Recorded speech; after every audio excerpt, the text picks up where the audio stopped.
Okay, Levy, welcome to Texas, Arlington for the match between India and USA. You are playing against Sagar. What were your first thoughts when you learned about the match? Yeah, whenever I hear about a match like this, I don't think about, unless, do you want me to look there? Or, No, or it's fine. Yeah. I don't think like about being a player. I think, how am I going to cover it, recaps. Then they said like, no, we want you to play. And I said, why? Why do you want to do that to the team?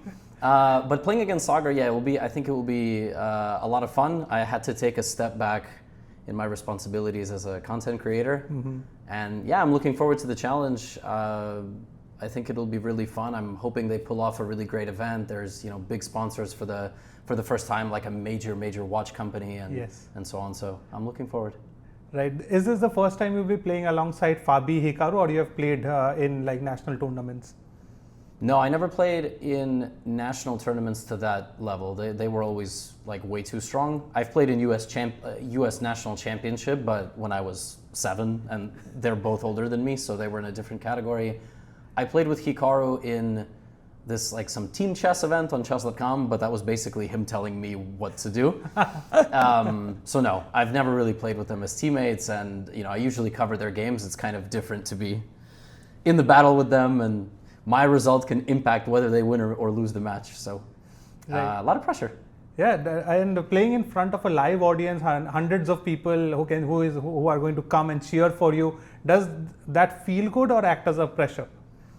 No, I don't think it will be much of a pressure. I just did a live tour earlier this year, and honestly, the more people, the better, is what I felt, because the lights are brighter. You don't have a moment to actually look to see how many people are out there, and like the energy is good. The bigger question is, will they see the eval bar? Like, this is the big question. I mean, if Sagar makes a move and it's a blunder and I don't notice and everybody goes, or vice versa, if I make the blunder. So we'll see how they handle that. That's like the big question of chess having a live audience. But no, I mean, let's make it 10,000, let's hope there's 10,000 people next time. Wow. Well, I hope this tournament grows to that extent that we can have more and more people joining in as an audience in the next time. Tell us about your thoughts about the time format 10+0. Have you ever played any tournament over the board? No. I mean, I've definitely never played 10-0. I played a little rapid, so the usual 15-10. I think that's what I played. The most rapid, high-level rapid I played was against Pia Kramling when we had our match in Stockholm. Yes. Yeah, otherwise I don't play rapid really at all. Back when I was younger, I would play 30-minute chess at my chess club in New York City, which is the Marshall Chess Club. But 10 is the most common thing you play online. 10+0 over the board will be very unique. Even when I'm hanging out with friends, I don't like to play 3-0. Because I find it extremely stupid to be 10 seconds left and you're just, like not even, I'm like, you win, okay? You want to do this? You win. Like, I'm not interested. But here I have to do that. Like, I might have to, and there's a very famous clip of Irina Krush playing Anna Zatonsky, and they're in one of these scrambles. I think it was at like US Championship. And Krush loses, and she just like slaps the king like all the way across the board. And I might have to do that, So it'll be fun for the fans. I don't think it's going to be fun for the players. Right. And tell us about your team composition. Like, there's Carissa, there's Tani, there's the two legends of the nation. How does that feel to be in a team like this? It makes me think of this meme of the soldiers, and one of them is a clown. Like, I mean, everybody on the team is better than me at chess, but I'm like the guy on the basketball team that like tries the hardest. I'm not the most physically gifted or technically skilled. I have to wear glasses. I don't have the best vision, but I try really hard. And I think in fast format, like I can play on pretty equal terms with. With Tani, I can play on equal terms with Carissa. I've beaten Fabi in Blitz. I beat Hikaru once in my life in a straight up Blitz game. So I think if I'm just like in a good mindset and I'm not too stressed, then I'll do just fine. Yeah, going by the records that you mentioned, you were clearly a favorite against Sagar in this format. That's what we can think of. But Sagar, as he mentioned, that he's trying very hard, and this process of as he has been put against you, he is enjoying the process of coming back to professional chess. Do you also think that you also have a chance to like go the distance now and like earn the title of a Grandmaster from here? Yeah, it's really hard to say. I mean, I don't think there's ever been a harder time since like the 1960s when the Grandmaster, 50s, 60s when they invented the Grandmaster title to get the Grandmaster title than now. I mean, back in the day, you could travel around like to the North Pole, play a tournament against 10, polar bears, and like you would be granted a norm. Now, every child from around the world, 8, 9, 10, 11, 12 years old, is like super strong, super prepared in the openings. I mean, people are coming back to the game in their 20s and 30s, and they're also really strong, even though they didn't play much as kids. I played a guy from India last summer in Italy, barely played chess until he was 30. And he's like 2200 level, which is unbelievable because I played chess for 20 years. Like, imagine how that made me feel. So, yeah, I think the Grandmaster title is not, I'm not going to play every single tournament or event with this in mind. Okay. My biggest regret is naming my series Road to Grandmaster. I would much prefer to name it like Road to a Chess Tournament. Just go to the tournament and just like play and not worry about that. But I love chess. I mean, if I wouldn't be playing in these major events, I would still be following it every day, covering it every day. And playing and winning is a really special feeling. Playing and winning in a massive event is, even better. Right. Well, what do you have for your friends and family members? Yeah, we know that you have a lot of fans, but will any of your family members or friends also join in the crowd? No, I'm here on my own. My wife and my fuzzy son Benji are back home. They'll be watching. My grandparents are going to tune in. They were like, "What? You never told us you're representing Team USA?" I was like, "Guys, they pulled together the 2 best players in America and 3 they just said like, come join the team, okay?" Granted, my 2 other teammates are also very, very strong, but it's not like the Olympic team, Team USA. Right. But they'll be watching, and I mean, it's special. Amazing. It was so good to know your thoughts about the tournament. Now we will move to the next segment. We have some fun questions prepared for you. Okay. And with these questions, we'll get to know a little bit more about you as a chess player. Okay. So the first question being, do you remember your first chess book? I think so. When I was younger, I read a bunch of Chess Life magazine. I think my first chess book was by Lev Albert and Roman Gingy Kashvili, and I think they both authored it. It was like openings for white and black explained. And I think it was just like this enormous book where they just explained the ideas of every single opening. I would just like pick up an opening in the book and go play it. I mean, I knew nothing, Ignorance is bliss. Now you need to know all the theory. Back then I knew like 4 moves and I would just go and play and learn by playing online and in tournaments. I think that was my first chess book. Wow. And as you mentioned, you learned openings. Which was your first opening that you learned? Definitely like fried liver trap. I mean, of course, that's like my first tournament win. Serious opening that I played all the time, I think, was Grand Prix and maybe Accelerated Dragon with black, like C5, G6. Okay. So how did you learn it? Was your first coach taught you that, or was it some book reference? I think it was these books. These books, okay. Yeah. And like maybe some random videos somewhere on the internet chess. Like I don't exactly know, but those were my 2 openings. I just liked attacking, so I would attack a lot. Okay. Do you remember your first rated win?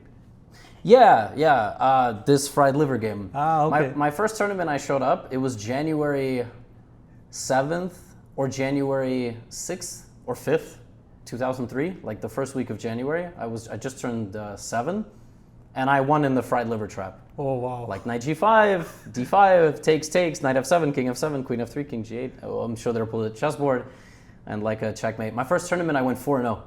Oh. And I was like, I'm so good. And then my next tournament, I went 0-4. So they signed me up for the next section, and I remember being so nervous, I forgot how to write down castling. So my opponent castled, and I forgot, and I was like, how do you write down that? Like, I was so panicked. But then we stabilized, and it's been smooth sailing ever since. But that was my first ever win. Wow, and was that also your first most memorable chess tournament win, that 4-0? First memorable for sure. I mean, I have a picture with Susan Polgar from Ah. Queens, New York, where she used to have a chess club in Forest Hills, and Wow. we would drive there with my dad like an hour, and I'm like this big, you know, and I'm holding a trophy, and yeah. Ah, nice, nice. What was the first major purchase you did with your chess prize earning? I think a gateway laptop. I think when I was like, I must have won a little bit of money. Like I would win a little quad tournament. You know, everybody, like 4 people, and you play each other. Yeah. This is like very common back when I was younger. And you would come to this, you know, quad, and everybody would give some money, and then the winner took home $50. Yeah. I remember my dad for a while would let me take all the money. Like my dad was earning enough money. Okay. In his job but I know some parents like split the money with the kids, like, you know. But I remember I bought a gateway laptop. I researched it. I went to like Best Buy and I bought it, and it was just to play MapleStory. It was not to play chess. I was completely addicted to a different video game. It was a MapleStory. I was playing MapleStory, and I think, gateway laptop. Wow, that's a nice story. I think we did not know about this. Okay. Yeah, maybe in some interview 5 years ago or something, but yeah, it's a good question. Yeah. Okay. Who was the first chess player you knew of?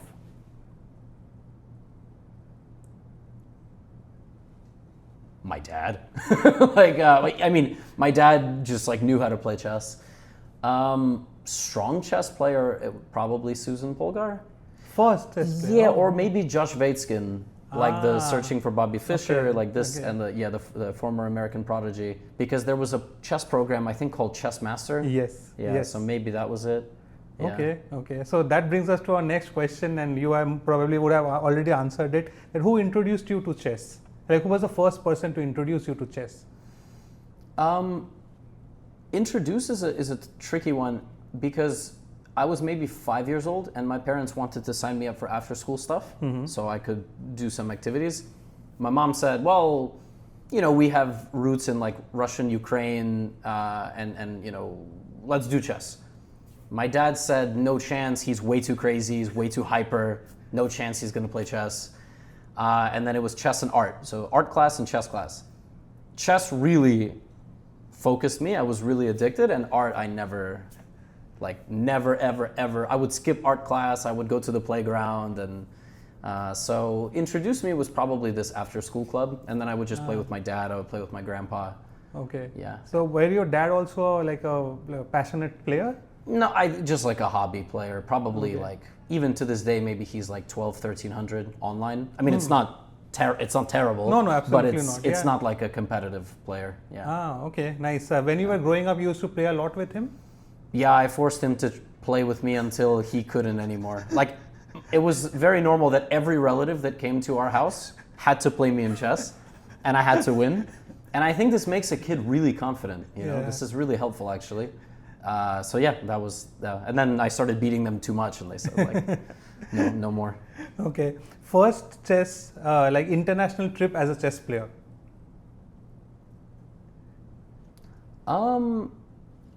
You know, my parents, a lot of kids, like I was ranked top 3, top 5 for my age for a while, but we never traveled out of the US. My parents didn't, I don't know if we could afford it back then.